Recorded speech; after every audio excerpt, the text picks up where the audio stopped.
नमस्कार, मैं हूं पंकज सिंह जाडेजा। हमारा उद्देश्य है राष्ट्र से स्नेह, राष्ट्र का सम्मान। अब देखते हैं आज के दिन भर के टॉप हेडलाइन।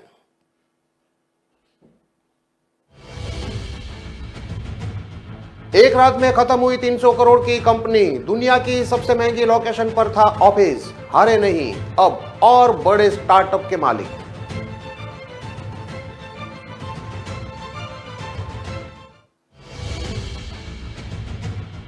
पहली बार राजनीतिक संगठन में ट्रांसजेंडर के लिए रिजर्व सीट। यूथ कांग्रेस में ट्रांसजेंडर महासचिव चुना जाएगा। पीसीसी की तर्ज पर शहर और ग्रामीण के अलग अलग जिला अध्यक्ष हो गए।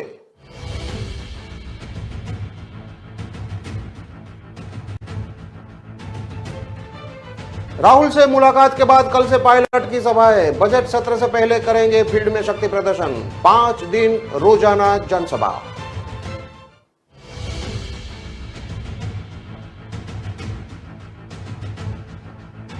और जयपुर में भाई ने चलाई गोली, प्रॉपर्टी कारोबारी की मौत। हथियार चेक करते समय दबा ट्रिगर, धमाके के साथ उड़ी खोपड़ी। अब देखते हैं खबरें विस्तार से।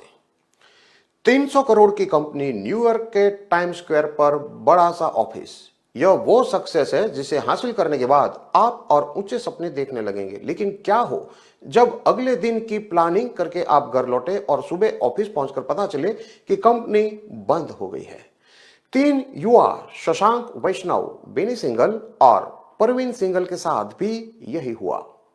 जैसा किसी के भी साथ होता, उनके भी पैरों तले जमीन खिसक चुकी थी। सपने चकनाचूर हो गए थे और जीवन बेकार सा लगने लगा था।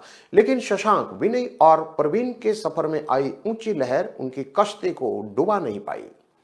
इन तीनों ने नेटफ्लिक्स, अमेज़न प्राइम की तरह स्टेज नाम से एक ओटीटी प्लेटफॉर्म शुरू किया और कुछ सालों की मेहनत के बाद फिर से 300 करोड़ की कंपनी खड़ी कर दी। पिछले दिनों उन्होंने अपने स्टार्टअप के करीब 17 करोड़ रुपए की फंडिंग अरेंज की है। हाल ही में तीनों सोनी टीवी के रियलिटी शो शार्क टैंक में भी पहुंचे, जहां उन्होंने अपने स्टार्टअप स्टेज के लिए खूब वाहवाही बटोरी। स्टेज के जरिए उन्होंने राजस्थानी और हरियाणवी बोली में बनने वाली फिल्मों को न सिर्फ प्लेटफॉर्म दिया है बल्कि मुनाफा भी कमा रहे हैं। खास बात यह है कि जब उनकी पुरानी कंपनी बंद हुई तो उसके एम्प्लॉयज इन्हें छोड़कर नहीं गए बल्कि नई कंपनी खड़ी करने के लिए घर से पैसा लाकर दिया। कहानी शुरू होती है चेन्नई से। विनय और प्रवीण दोनों भाई हैं। दोनों हरियाणा के भिवानी के पास नूनसर के रहने वाले हैं। विनय के परिवार वाले उन्हें डॉक्टर बनाना चाहते थे, इसलिए उन्हें पढ़ने के लिए कोटा भेजा। विनय इंजीनियरिंग करना चाहते थे। विनय, जिन्होंने 10 या 12वीं तक कंप्यूटर भी नहीं देखी थी, वे चेन्नई के SRM इंजीनियरिंग कॉलेज में इंजीनियरिंग करने पहुंच गए। यहां उनकी मुलाकात हुई मध्य प्रदेश के उज्जैन के पास बड़नगर के रहने वाले शशांक वैष्णव से। कुछ समय बाद विनय के भाई भी चेन्नई इसी कॉलेज में इंजीनियरिंग करने आ गए। कंपनी के चीफ टेक्निकल ऑफिसर शशांक वैष्णव ने बताया कि कॉलेज में पढ़ाई के दौरान दिल्ली में लोकपाल बिल को लेकर अन्ना हजारे का आंदोलन शुरू हुआ था। तीनों दोस्तों ने मिलकर बदलेगा भारत के नाम से एनजीओ बनाया। ये एनजीओ आंदोलन के लिए फंड रेज करता था। जब इन्हें रिस्पॉन्स मिलने लगा तो उन्होंने नए टारगेट सेट किए। अन्ना हजारे के इस आंदोलन के बाद परवीन ने फेसबुक पर एक पेज बनाया जिसका नाम था amazing things in the world. इसे कई लोग पसंद करने लगे और पेज पर ट्रैफिक बढ़ने लगा। इस बीच तीनों ने मिलकर बीटी फीड नाम की वेबसाइट बनाई। इस पर पब्लिश होने वाले आर्टिकल को प्रवीण के बनाए पेज पर शेयर किया जाने लगा। ऐसे में ट्रैफिक बढ़ गया और लोगों को यह पसंद आने लगा। साल 2013-14 में इंदौर में कंपनी का पहला ऑफिस खोला गया। 2 साल में इस वेबसाइट का मंथली ट्रैफिक 12 करोड़ तक पहुंच गया था। कंपनी का रेवेन्यू करोड़ों में पहुंच चुका था। शशांक के मुताबिक एक समय यह आ गया था कि बीटी फीड अमेरिकन लोगों को सबसे पसंदीदा प्लेटफॉर्म बन चुका था। साल भर का प्रॉफिट 40 करोड़ रुपए पहुंच गया था। 2016 में दुनिया का दूसरा सबसे ज्यादा कंटेंट पढ़ा जाने वाला प्लेटफॉर्म बना था। एक डाटा के मुताबिक हर तीसरा अमेरिकन हर महीने इस साइट पर आता था। इसी को देखते हुए तीनों ने 2017 में दुनिया की सबसे महंगी जगह टाइम स्क्वायर पर कंपनी का ऑफिस खोला। 2018 में यह कंपनी 300 करोड़ की हो गई थी। डोनाल्ड ट्रंप वाले चुनाव के बाद सामने आया कि फेसबुक और कैम्ब्रिज एनालिटिक्स से कुछ लोगों की पर्सनल डिटेल शेयर की जा रही है। दावा किया गया कि non American company American voters को प्रभावित कर रही है। इसी के चलते फेसबुक ने 2018 में ऐसी कंपनियों को डी प्लेटफॉर्म करना शुरू कर दिया और इसकी आंच वीटी फीड पर भी आ गिरी। रातों रात फेसबुक से सारे पेज हटा दिए गए। कंपनी के सीईओ विनय सिंघल के मुताबिक नवंबर 2018 में हमने रेवेन्यू काफी बढ़ाया था, इसलिए आगे की प्लानिंग पर भी जोर देने लगे थे। 25 नवंबर की रात को हम प्लानिंग करके घर गए और 26 नवंबर को सुबह पता चला कि फेसबुक ने हमारा पेज डी प्लेटफॉर्म कर दिया है। विनय के मुताबिक हमारा सारा ट्रैफिक फेसबुक से आता था। अमेरिका से आने वाला 6 करोड़ का ट्रैफिक एक झटके में प्रभावित हुआ। फेसबुक पेज बंद होने से वहां से मिलने वाला ट्रैफिक खत्म हो गया और इस कारण ये कंपनी बंद हो गई। शशांक के मुताबिक वीटी फीड में उस समय 125 लोग थे, करीब 2 करोड़ रुपए सैलरी में जाते थे। नवंबर 2018 में कंपनी का रेगुलर लगभग खत्म हो गया था, लेकिन किसी को इसी बारे में बताया नहीं। नवंबर 2018 में से लेकर फरवरी 2019 तक किसी भी एम्प्लॉय को निकाला नहीं गया और न ही उनकी सैलरी रोकी गई थी। इस बीच हम सब डिप्रेशन के शिकार हो गए। हमें इससे उबरने के लिए कई तरह की थेरेपी लेनी पड़ी। विनय ने बताया कि 24 फरवरी 2019 को टाउन हॉल किया और बताया गया कि कंपनी डूब चुकी है। हमने उन्हें 2 ऑप्शन दिए। पहला कि कंपनी बंद कर दे और दूसरा ऑप्शन था कि आप सब हमें 6 महीने का समय दे और इनसे वादा किया कि अभी कहीं से भी लाकर सैलरी का 25% देंगे, बाकी बची 75% पैसे डबल करके कंपनी में हिस्सेदारी देंगे।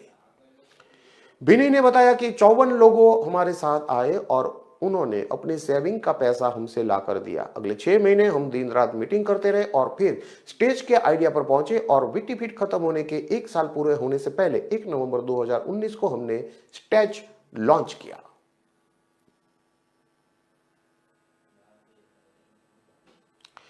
राजस्थान में होने जा रहे यूथ कांग्रेस के चुनाव में महासचिव पद पर ट्रांसजेंडर के लिए रिजर्व सीट रखी गई है। राजस्थान के राजनीतिक इतिहास में पहली बार किसी पार्टी में संगठनात्मक रूप से कोई सीट ट्रांसजेंडर के लिए रखी गई है। हाल ही में राजस्थान में यूथ कांग्रेस के चुनाव की घोषणा हुई है। इन चुनाव में संगठन में महासचिवों की संख्या को 10 से बढ़ाकर कांग्रेस ने 45 कर दिया है। पहली बार इतनी बड़ी संख्या में महासचिव चुने जाएंगे। यूथ कांग्रेस ने इन 45 महासचिवों में 14 सीटें तो अपनी होंगी। इसके अलावा 1 सीट ट्रांसजेंडर के लिए तो 1 सीट फिजिकल हैंडीकैप्ड के लिए रिजर्व होगी। वहीं महिलाओं को बढ़ावा देने के लिए 11 सीटें महिलाओं के लिए भी रिजर्व रखी गई है।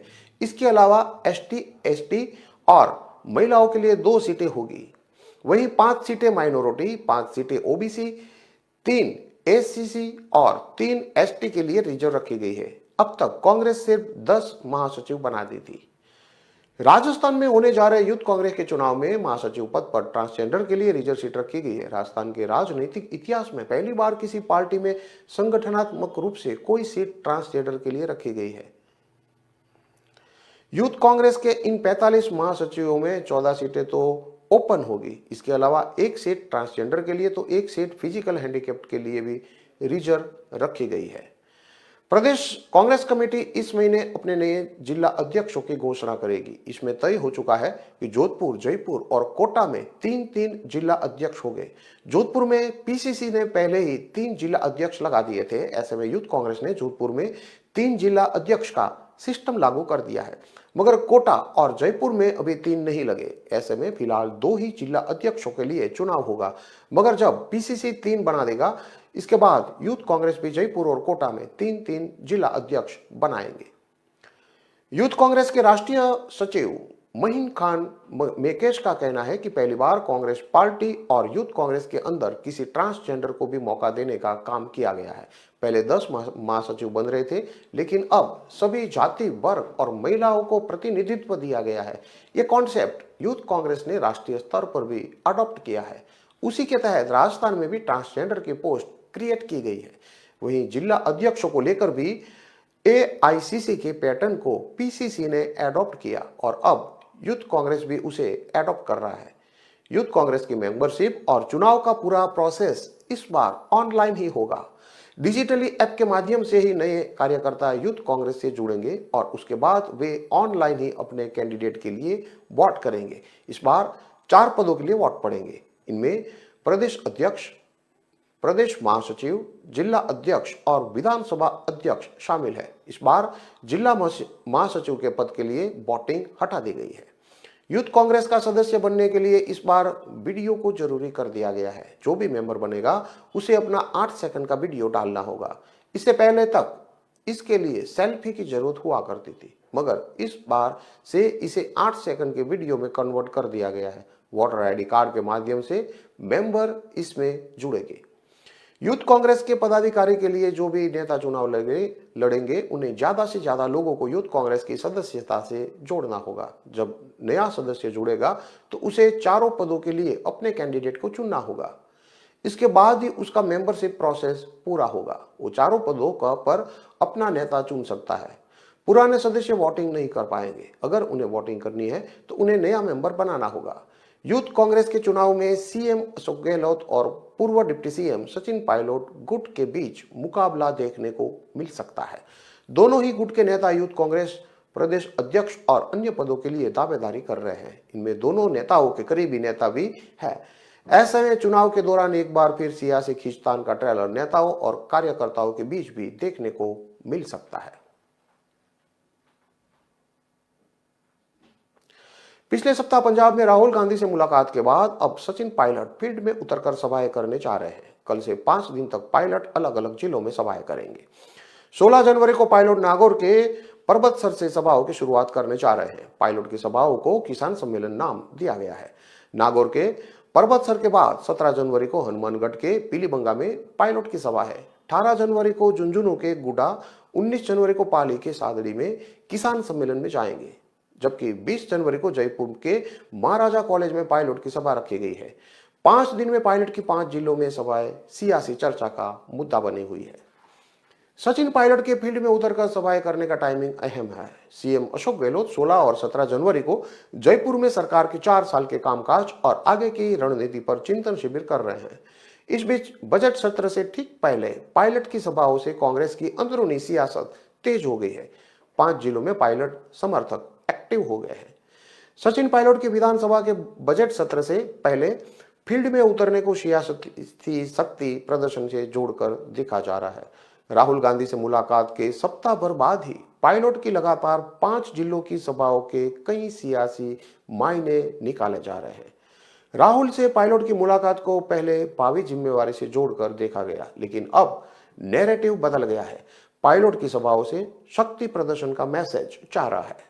सचिन पायलट की सभाओं के ठीक बाद 23 जनवरी से राजस्थान विधानसभा का बजट सत्र शुरू होने जा रहा है। सचिन पायलट समर्थक विधायकों के सदन में रुख पर सबकी निगाहें रहेगी। पहले भी कई बार पायलट समर्थक विधायक गहलोत सरकार को सदन में घेर चुके हैं। मौजूदा गहलोत सरकार के कार्यकाल का यह आखिरी बजट सत्र है। इस दौरान सदन में उठाए जाने वाले मुद्दे सियासी नैरेटिव बनाने के लिहाज से अहम हो गए। पायलट समर्थक विधायक अगर सरकार को घेरने वाले मुद्दे उठाएंगे तो आगे खींचतान और बढ़ सकती है। पायलट समर्थकों के विधानसभा सत्र में अपनाए जाने वाले रुख से बहुत से सियासी मुद्दों पर तस्वीर साफ हो जाएगी। दूसरी तरफ सीएम अशोक गहलोत और सचिन पायलट खेमों के बीच नए सिरे से सियासी कोल्ड वॉर शुरू होने के आसार बन गए हैं। गहलोत खेमा अब भी सचिन पायलट को राजस्थान में जिम्मेवारी दिए जाने का विरोध कर रहा है। पायलट समर्थक नेता इन्हें जिम्मेवारी दिए जाने की मांग कर रहे हैं। सीएम गहलोत बजट पेश करने की कई बार घोषणा कर चुके हैं। गहलोत किसी तरह के बदलाव से इशारों में इनकार भी कर चुके हैं। गहलोत ने नवंबर में खुलकर कहा था कि पायलट के पास विधायकों का समर्थन नहीं है। ऐसे में मौजूदा सियासी हालत से पायलट खेमे की मांगों को पूरा किया जाने पर संशय बन गया है।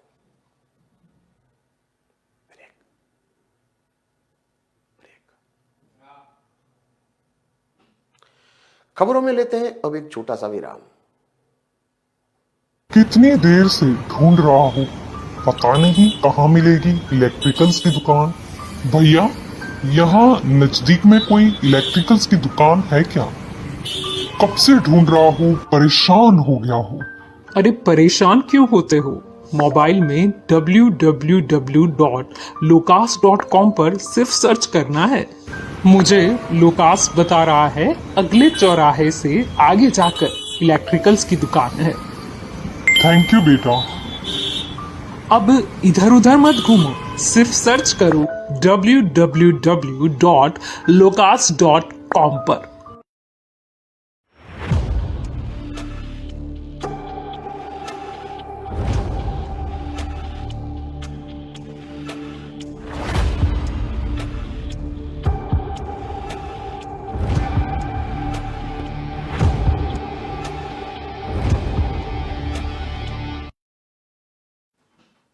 विराम के बाद एक बार फिर से आपका स्वागत है। अब देखते हैं आगे की और खबरें। जयपुर में आरटीओ इंस्पेक्टर के घर मिली प्रॉपर्टी कारोबारी की लाश मामले में नया मोड़ आ गया है। बदला लेने की नीयत से लाए वेपन से निकली गोली ने ही उसकी जान ले ली। हथियार चेक करते समय चली गोली ने प्रॉपर्टी कारोबारी की खोपड़ी उड़ा दी थी। कनपट्टी में गोली लगने से प्रॉपर्टी कारोबार की मौके पर ही मौत हो गई थी। श्यामनगर थाना पुलिस ने एफएसएल टीम की मदद से सबूत जुटाए थे। पुलिस अभी जांच कर रही है कि यह मर्डर है या एक्सीडेंट। पुलिस ने मेडिकल बोर्ड से पोस्टमार्टम करवाकर शव परिजनों को सौंप दिया है। पुलिस मामले की गंभीरता को देखते हुए संदिग्ध चचेरे भाई को हिरासत में लेकर पूछताछ कर रही है। डीसीपी साउथ योगेश गोयल ने बताया कि गनशॉट से रविकांत शर्मा, जो कि 33 साल के थे और रेवाड़ी हरियाणा में रहते थे, उसकी मौत हो गई है। वो रेवाड़ी में प्रॉपर्टी का कारोबार करते थे। गुरुवार शाम प्रॉपर्टी कारोबारी विकास हरियाणा से जयपुर आए थे। शाम करीब 4 बजे वह निर्माण नगर श्यामनगर में रहने वाले अपने कजिन विकास शर्मा के घर पहुंचे थे। आरटीओ इंस्पेक्टर पद से वीआरएस ले रखे विकास घर पर ही मौजूद थे। परिवहन विभाग में इंस्पेक्टर उनकी पत्नी स्वाति दीक्षित ऑफिस गई हुई थी। इस दौरान गन शॉट में रविकांत शर्मा की कनपट्टी में गोली लगने से मौत हो गई थी। शाम करीब 6 बजे स्वाति अपने घर पहुंची। मकान के तीसरी मंजिल पर बने रूम में विकास का लहूलुहान हालत में शव पड़ा था। स्वाति ने ही कॉल करके पुलिस को इंसिडेंट के बारे में बताया। श्यामनगर थाना पुलिस ने सूचना पर पहुंचकर एफएसएल टीम की मदद से सबूत जुटाए। लाश से कुछ दूरी पर ही वेपन पड़ा हुआ था। पुलिस ने मौका मुआयना के बाद शव को पोस्टमार्टम के लिए एसएमएस हॉस्पिटल की मॉर्चरी में भिजवाया। पुलिस प्रथम दृष्टया जांच में मामला सुसाइड का नहीं लगने पर जांच शुरू की। दूसरी तरफ डीसीपी योगेश गोयल का कहना है कि पुलिस जांच में सामने आया है कि मृतक रवि अपने चचेरे भाई विकास के घर आए हुए थे। पुलिस जांच में और भी बात सामने आई कि रवि का अपने इन-लॉशन और पत्नी के साथ में विवाद चल रहा था। विकास ने बताया है कि रवि ने वेपन अपने इन-लॉशन से बदला लेने के लिए लिया था। इसके कारण ही विकास डिप्रेशन में चल रहा था। पुलिस प्रथम दृष्टया जांच में सामने आया है कि रविकांत के लाए वेपन को विकास देख रहा था। विकास के वेपन चेक करते समय रविकांत सामने बैठा था। विकास के हैंडलिंग के दौरान वेपन में लोड गोली सामने बैठे रवि की कनपट्टी में जाकर लग गई। गोली लगने से उसकी मौके पर ही मौत हो गई। पुलिस जांच कर रही है कि विकास ने जानबूझकर रविकांत को गोली मारी है या गलती से चली गोली से उसकी मौत हुई है। अपने पीहर को याद कर रही बिटियाओं के लिए शनिवार का दिन खास रहा। बाड़मेर में आज यहां से दूसरे राज्यों और देशों में ब्याही गई बेटियां अपने पीहर लौटी। पचपदरा में हुए इस आयोजन को बाबुल की गलियां नाम दिया गया है। आयोजन में देश के विभिन्न शहरों के अलावा अमेरिका, ऑस्ट्रेलिया, ब्रिटेन, दुबई में रह रही पचपदरा कस्बे की 1000 से ज्यादा बेटियां शामिल हुई। इनमें बहुत सी तो ऐसी भी है जो पिछले 20-30 सालों से यहां नहीं आई थी। गुरुवार से इस कार्यक्रम की शुरुआत हुई थी। शनिवार को 1000 बेटियों के साथ धूमधाम से शोभा यात्रा निकाली गई। खास बात यह रही कि पूरा शहर इस आयोजन को याद रखे, इसके लिए बेटियों की ओर से शहर को 7 लाख का पक्षीघर तोहफे के तौर पर दिया गया। पचपदरा शहर में सुबह 10 बजे बरघोड़ा यात्रा चोपड़ा भवन से निकली। यात्रा मुख्य बाजार ग्राम पंचायत कार्यालय से होती हुई करीब 5 किलोमीटर का चक्कर लगाकर 1 बजे वापस चोपड़ा भवन पहुंची। रास्ते में फूलों की बारिश की गई, जहां खाने के साथ कई कार्यक्रमों का आयोजन किया गया था। इन बेटियों के स्वागत के लिए भाई भाभीओं की ओर से पहले से तैयारियां की गई थी। कार्यक्रम में कई बेटियां तो ऐसी है जो 20-30 साल बाद पचपदरा वापस आई है। वहीं कई बेटियां तो अपनी आयु 80 साल भी पार कर गई है, लेकिन अब कार्यक्रम में हिस्सा लेकर अपने बचपन की यादों को ताजा किया। कार्यक्रम को यादगार बनाने के लिए बेटियों ने पचपदरा में पक्षियों के लिए चुग्गा घर का निर्माण करवाया है, जिसका लोकार्पण किया है। 80 फीट के पक्षी घर पर करीब 7 लाख रुपए खर्च आया है। देश और विदेश से लोग भाग लेने के लिए सैकड़ों की संख्या में बेटियों के पहुंचने पर पूरे कस्बे में रौनक का माहौल रहा। इस दौरान संगीत, डांस, मेहंदी, शोभा यात्रा जैसे कई कार्यक्रमों में बड़े ही उमंग के साथ घर आई बेटियों ने समा बांध दिया। उत्तराखंड के पर्यटन मंत्री सतपाल महाराज ने कहा कि जोशीमठ में पहाड़ों के सिंक होने और घरों में आ रही दरारों पर पहले ही भविष्यवाणी कर दी गई थी। ये अब सच हो रहा है। वहां तेजी से हुए विकास भी इसके जिम्मेवार है। बेहतर और प्रभावित लोगों को आसरा दिया जाएगा। सतपाल महाराज 2 दिन के दौरे पर जैसलमेर आए हैं। यहाँ मानव उत्थान सेवा समिति आश्रम के उद्घाटन और सद्भावना सम्मेलन के पहले दिन शनिवार को मंत्री ने राष्ट्रीय एकता और मानव प्रेम का संदेश दिया। सद्भावना सम्मेलन में सतपाल महाराज ने जोशीमठ के हालात पर भी बात की। उन्होंने कहा कि वहां तेजी से कई काम हुए हैं जिसका प्रभाव पड़ा है। उन्होंने इस त्रासदी को भविष्यवाणी से भी जोड़ा। उन्होंने बताया कि भगवान नरसिंह की कलाई पतली होती जा रही है। भविष्य पुराण में लिखा है कि जिस दिन नरसिंह भगवान की कलाई टूट जाएगी उस दिन नर और नारायण पर्वत दोनों मिल जाएंगे। निश्चित रूप से ये विनाश की एक भविष्यवाणी थी जो साकार हो रही है। सतपाल महाराज ने माना कि जोशीमठ में तेजी से हुए काम भी त्रासदी का कारण है। उन्होंने कहा कि हमारी सरकार सभी प्रभावितों को विस्थापित करेगी, उनको आसरा देगी और उनका ख्याल रखेगी। ये बड़ा ही दुखद हादसा है। सद्भावना सम्मेलन का शनिवार को और रविवार दोपहर 1 से 4 बजे तक Abhinav public school ground Jethwai road Jaisalmer में किया जा रहा है। सतपाल महाराज सम्मेलन में सद्भावना से संबंधित प्रवचन दे रहे हैं। सम्मेलन के आयोजन को लेकर ग्राउंड में बड़ा सत्संग पंडाल बनाया गया है। सम्मेलन में हिस्सा लेने सतपाल महाराज के साथ उनकी धर्मपत्नी और उनके 2 बेटे भी जैसलमेर आए हैं।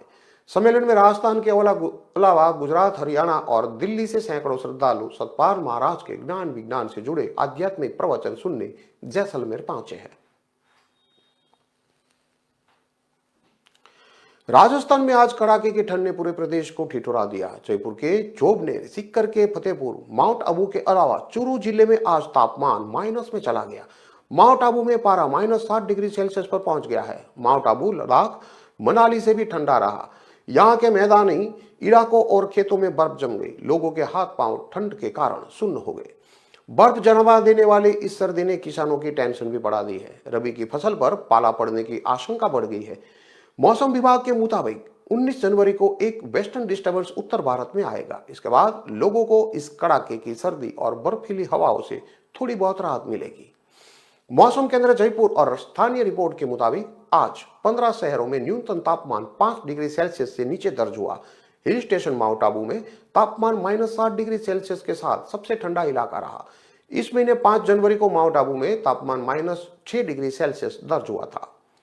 यहाँ नक्की झील के किनारे पानी जम गया। इसके अलावा यहाँ की सबसे ऊंची पहाड़ की चोटी गुरु शिखर पर भी बर्फ जम गई। आबू का आज का टेम्परेचर पहाड़ी इलाके मनाली में -3.5, शिमला 2.8, कुल्लू 0.3 और लद्दाख के गिलगिट में -3.5 से भी ज्यादा ठंडा रहा। इस तरह आज जयपुर के जोबनेर में पारा -4.5 डिग्री सेल्सियस दर्ज हुआ है। एक दिन पहले मिनिमम टेम्परेचर 3.5 था। 7 डिग्री सेल्सियस तापमान गिरने से जोबनेर के आसपास खेतों में बर्फ जम गई। सिंचाई करने वाले पाइपों में पानी जम गया। जोबनेर में इस सीजन में ये 5वां दिन है जब पारा माइनस में दर्ज हुआ है और ये इस सीजन का सबसे कम तापमान दर्ज हुआ है। सीकर के फतेहपुर में आज दूसरे दिन तापमान माइनस में रहा। यहाँ न्यूनतम तापमान 1 डिग्री सेल्सियस गिरकर -4.7 डिग्री पर दर्ज हुआ, जो इस सीजन का सबसे कम तापमान रहा। यहाँ भी खेतों में खड़ी फसलों पर बर्फ जम गई है। सर्दी के कारण लोगों के यहाँ हाथ पांव सुन्न पड़ गए हैं। इससे पहले कल फतेहपुर में पारा -3.5 डिग्री सेल्सियस दर्ज हुआ था। राजस्थान में बीती रात सर्दी इतनी जबरदस्त रही कि मिनिमम टेम्परेचर शहरों में 9 डिग्री सेल्सियस तक गिरे। टोंक में एक दिन पहले मिनिमम टेम्परेचर 11.6 डिग्री सेल्सियस दर्ज हुआ, जो आज गिरकर 2.1 डिग्री सेल्सियस पर पहुंच गया है। उधर सिक्कर भीलवाड़ा में तापमान जमाव बिंदु के पास 0.5 डिग्री सेल्सियस दर्ज हुआ है। सिक्कर शहर के आसपास के एरिया में ओस की बूंद जम गई है। इधर रेगिस्तान इलाके जैसलमेर, बाड़मेर, जोधपुर में आज सीजन का सबसे कम तापमान रिकॉर्ड हुआ, जो जोधपुर में तापमान 4.8, जैसलमेर में 2.3, बाड़मेर में 6 डिग्री सेल्सियस तापमान के साथ यहां कल सीजन की सबसे सर्द रात रही। पाली के निकट स्थित बूसी गांव में 2 बदमाश एक घर में घुसे, वृद्ध दंपति से मारपीट कर उन्हें बंधक बनाया और घर में रखे गहने और नकदी लेकर फरार हो गए। पुलिस मामले की जांच में जुटी है।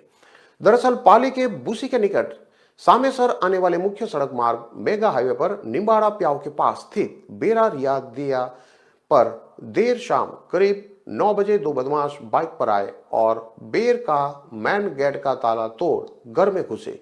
बदमाशों ने मकान मालिक 65 साल की सुखदेव सिंह और उसकी पत्नी 60 साल की रतन कंवर का हमला बोल दिया और उन्हें बंधक बना लिया, मारपीट की। बदमाशों ने वृद्धा रतन कंवर के गले में पहने सोने का मंगलसूत्र और वृद्ध सुखदेव सिंह की जेब से 700 रुपये लूट लिए। दोनों ने कमरे का ताला तोड़कर अंदर सामान बिखेर दिया और लोहे के बक्से में रखे 5000 रुपये और अन्य कीमती सामान चुरा कर फरार हो गए।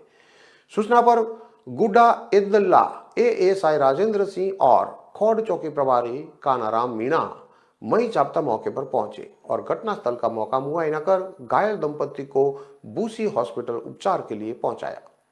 बूसी के निकट बेरा नादवा मकान के अंदर अलाव तापित वृद्ध महिला की 2.5 तोले की सोने की कंठी लूट लेने वाले बदमाशों का भी अभी तक पता नहीं चला है। आपको बता दें कि शुक्रवार देर शाम को 80 साल की जेठी देवी लुम्बाराम माली घर के अंदर अलाव ताप रही थी। इसी दौरान बदमाश आए और उनके गले से कंठी लूटकर फरार हो गए थे। इन सभी खबरों को विस्तार से पढ़ने के लिए आप हमारे वेबसाइट का भी प्रयोग कर सकते हैं। हमारा वेब का पता है www.kalamkartavya.com। हमारी कलम ही हमारा कर्तव्य है के उद्देश्य के साथ खबरों को आप राष्ट्र प्रथम के साथ देखते रहिए। नमस्कार।